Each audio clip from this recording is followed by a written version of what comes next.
Sveiki. Sveiki. Apie ką pašnekėsim? Šiandieną? Taip. Aš kažkaip pagalvojau, kad reikia pakalbėti apie žmonės, kurie yra iš tikrųjų neįgalus ir kurie yra iš tikrųjų įgalus. Arba įgalesni už tuos, kurie sveiki. Tai čia protingi ir neprotingi?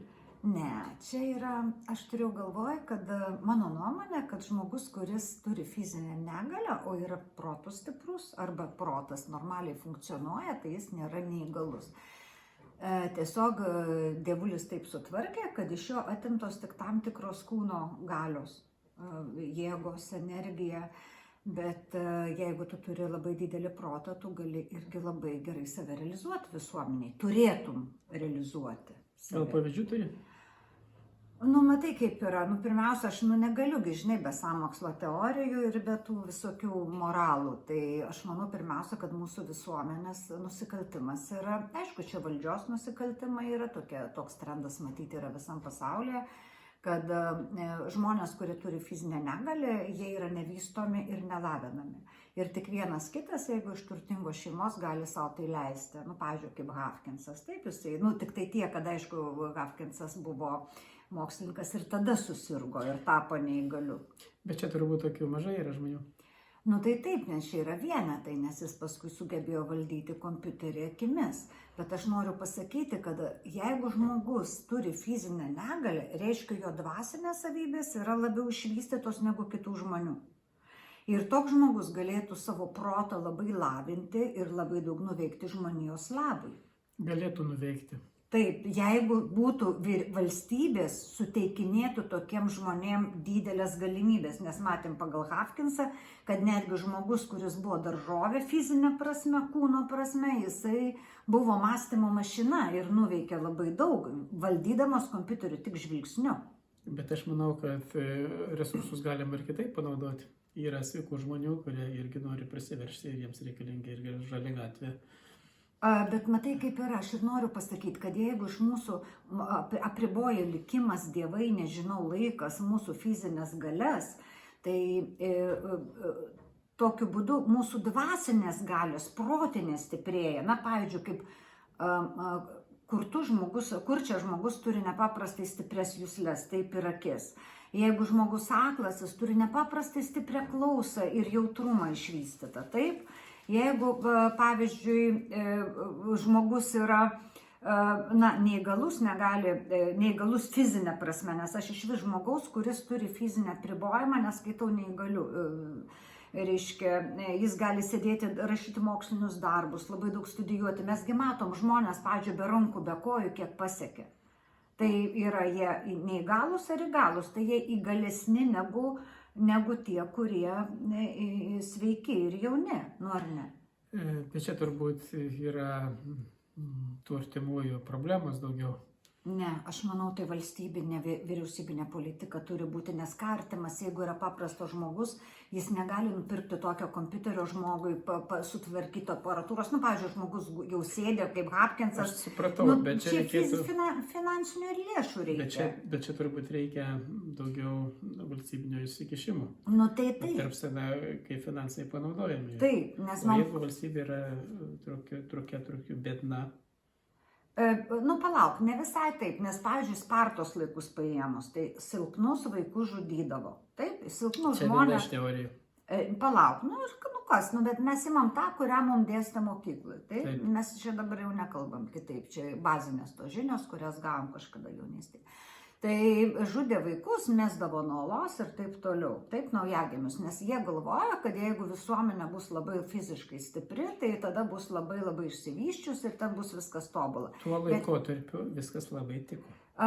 Jie taip įsivaizdavo, bet po to pamatė, kad be tų silpnų žmonių, kurių protelis veikia 1000 kart geriau už tuos stiprius kartais, aišku, tai civilizacija žlugo todėl, kad vien tik ant stiprių žmonių forma, vien tik ant karių visuomenė neišsilaikys. Kad turi būti gal ir toks silpnai bėgantis, nemetantis ieties teisingai ir sėdintis ir mąstantis apie žvaigždes. Man čia tokios mintis ateina, kad jeigu valdžioje sėdi despotai, tironai, tai jie neleis tokiems žmogeliams kaip neįgaliesiems neįsileisiu į savo virtuvę, tai yra į visuomenės virtuvę. Taip, nes mano nuomonė, kad tai yra tokia politika, kadangi dabar, mano nuomonė vėlgi aš apie sąmokslo teorijas, kad tai yra involucija, ne evoliucija, ir tam, kad mes neevoliucionuotume, mūsų neįgaliems žmonėms yra nesuteikiamos jokios galimybės, tie, pavyzdžiui, kurie guli ant patailo, kurie sėdi vežimėliuose. Aišku, ten gali sakyti, ne, čia ir privažiavimai prie namų ir taip toliau, bet aš turiu omeny visiškai kitą jų lavinimą, nes jiems turi būti suteiktos visiškai kitos galimybės, kitos specialybės, o ne tai, kad jie gali nuvažiuoti į kiną ar į restoraną pavalgyti su visais ar į sporto rungtynės. Nu, čia ir gerai yra. Ne, nu tai palyginus kaip anksčiau, tai aišku gerai, bet būtent tokius žmonės reikėtų kažkaip integruoti per intelektualią veiklą, nes fizinė veikla, ne, gražu, jie ir šoka, ir žaidžia krepšinį, bet gerai, jeigu tu neturi tik kojų, ar ten tik vieną ranką, tai nėra bėdos, bet jeigu tu guli ant patalo, taigi tokie žmonės, arba kaip Hafkinsas, kaip, nu, jisgi matei, nu, tai vežimėlį ten buvo pritvirtintas ir jisai ten buvo iš tikrųjų tik tai daržovė, bet kiek jisai darė iki paskutinės minutės. Būtent darė. Protų darė. Bet dauguma nori to, kad jiems būtų padėta ant lėkštutės. Palauk, nu, tu esi neteisus. Žmogus kitaip nėra matęs, nes jeigu vaikas netgi prieglaudoje užaugęs, tai jisai net nežino, kad reikia, kad būtų skani arbata įsidėti cukraus į arbatą. Sakau, nėra, žmonės mokomi to. Ir iš tikrųjų mes mokome tik tai toleruoti žmogų, kuris ten ar su vežimėliu, bet apie tai, kad reikėtų, reiškia, lavinti ir kad jie mums gali būti žymiai naudingesni net už tuos, atsiprašau, nu, tos dabartinius net kai kurios pusiau skustus, pusiau luptus mokslininkus kabutės. Tai va, aš apie tai tik noriu pasakyti. Ir kadangi dabar yra involucija, tai norima iš vis mus visus degradina. Ir jeigu žmogus, pavyzdžiui, nu, Beatričė Grincevičiūtė tokia buvo nuostabi dainininkė, taip Lietuvoje ten yra ir Italijoje, reiškia, klų žmonių, kurie turi nuostabę klausą, kurie, reiškia, Botičelis, man atrodo, aklas irgi buvo, taip. Tai kiek tai yra džiaugsmo, supranti, kai žmogus gali save realizuoti kaip asmenybę. Aš netikiu, kad jisai taip Lietuvoje galėtų operą dainuoti. Geriausiu atveju tenais, nu, nežinau, kokiam, nu, chore ar ten, nu, nežinau. Netikiu, kad Lietuvoje jis galėtų tokias aukštumas pasiekti. Net turėdamas tą patį balsą.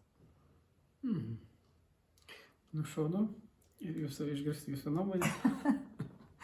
Gerai, vienu žodžiu pasamprotaukite kartu su mumis, kad iš tikrųjų, kad neįgaliesiam reikia, kad neįgalus žmogus nėra tas, kuris neturi rankų kojų, o tas, kuris neturi proto. O jeigu turime protą, mes privalome lavintis, stengtis, eiti prieki ir, nu, pirmiausia, suvokti, kad tai yra karma, kad tai yra likimas, kad šiaip sau nieko nebūna. Ir kad astrologiškai būna juodi periodai, juodos reinkarnacijos, būna tos gerosios, poilsinės reinkarnacijos ir svarbiausia negailėti savęs, o eiti prieki. Taigi paspauskit patiktukus, prenumeruokit mūsų kanalą ir iki. Iki.